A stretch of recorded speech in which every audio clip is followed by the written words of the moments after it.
Yes. Are you familiar with the work of Nassim Haramein? Yes. Do you know what he said about the sun's pole shifting Yeah. every 11 years, and that it didn't shift last time, and it's going to shift again at 2012. So it's going to take 22 years this time. Did the Mayans ever talk about that? I'm not completely familiar with all the details on that part of his work, but I do know that in his Crossing the Event Horizon video, there's a real popular misconception about what the galactic alignment is. I described it in terms of the precession of equinoxes and the slow shifting of the sun into alignment. That's not like, okay, so then this other idea, which many people refer to as the galactic alignment, involves the fact that our solar system, out here on one of the spiral arms, orbits around the center of the Milky Way galaxy. It's true, our Milky Way is spinning, right? So our solar system out here is going to be orbiting around, but it takes like 240 million years. Now visualize this, there's a process in this. The spiral arm that we're on is like an elongated tornado that coils out from the galactic center. So our solar system's out here, we're actually sort of coiling, moving up and below the galactic midplane. So as the whole thing's moving, there's actually kind of a sinusoidal wave pattern that our solar system goes through, moving above and below the abstract galactic midplane. It's real, it's real astronomy. Problem is that the conflation with 2012 in terms of an alignment with the galaxy is the erroneous idea that our solar system is now passing through that midplane.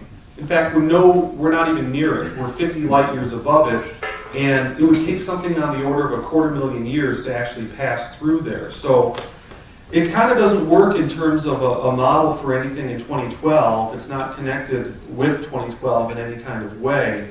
But it's one of the things that I've tried to address in terms of how the galactic alignment is confused with these other things oftentimes, and then comes under fire from debunker astronomers. But the 11-year cycle also relates to the solar sunspot cycles. Is that what he was talking about? Yeah, that basically, for a while, the sun's poles always shift every 11 years, and at 2001 they didn't. And it's been that way, and it's supposed to shift again in 2012, and it's supposed to represent the sixth sun. The sun is supposed to change or something like that. That was my understanding of it. Well, all these things I think need to be examined by astronomers and physicists. We don't know whether or not the galactic alignment scenario is causing things in terms of the magnetic pole orientations of the sun or the Earth. But I think that's all I could probably say on that. All right, thank you. Yeah. I watched that video, that documentary of the interview between John Kellerman and Don Alejandro, the Mayan elder. He said something that has perplexed me about Don Alejandro around 2012. He said not really the date. Mm-hmm. We're in the zone of it. He said the sun will reset and a new sun will be reborn. And that the sun will disappear for 3 days, 3 months, 3 years. He doesn't know. They don't know. Mm-hmm. And John Kellerman asked him, well, what does that mean? What do you do? And he said, well, lay on the earth and get in the center of your heart and pray. That sounds pretty good. But he said, don't be afraid. The sun will disappear. And I don't know if that. But I was just curious as to whether or not that's mythological referencing, or. But he seemed to be saying literally. Yeah. Well, I write about that. Here's what's going on with. See, it's kind of a tricky thing actually, because the long count calendar fell into disuse. Up until the 1970s, 1980s, even the best traditional daykeeper in Guatemala had no inkling of what the long count was, or 2012 or anything. So there's this. It's tricky.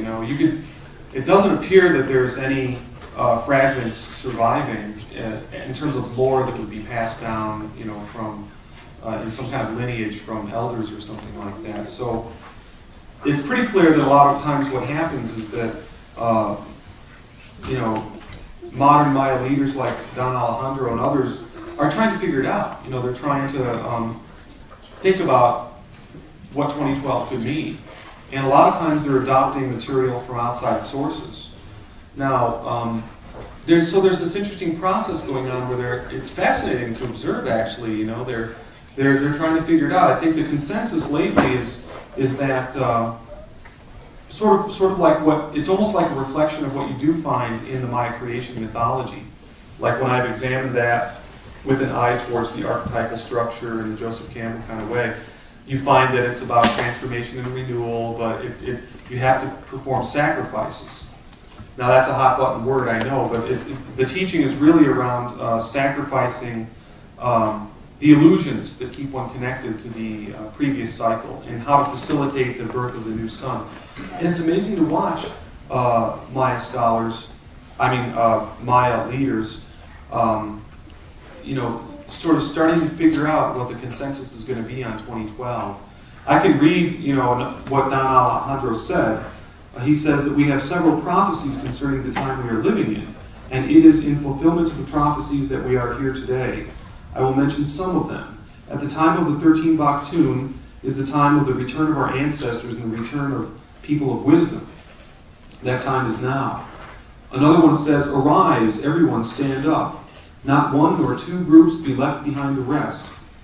This prophecy is in reference to all, rich or poor, black or white, men or women, indigenous or non-indigenous. We all are equal. We all have dignity. We all deserve respect. We all deserve happiness. We all are useful and necessary to the growth of the country and to make a nation where we can live with respect among the different cultures. So yeah, there's a lot of visionary good ideas that are coming out of the elders in Guatemala about this. Let's go with you first, and then we'll go to you.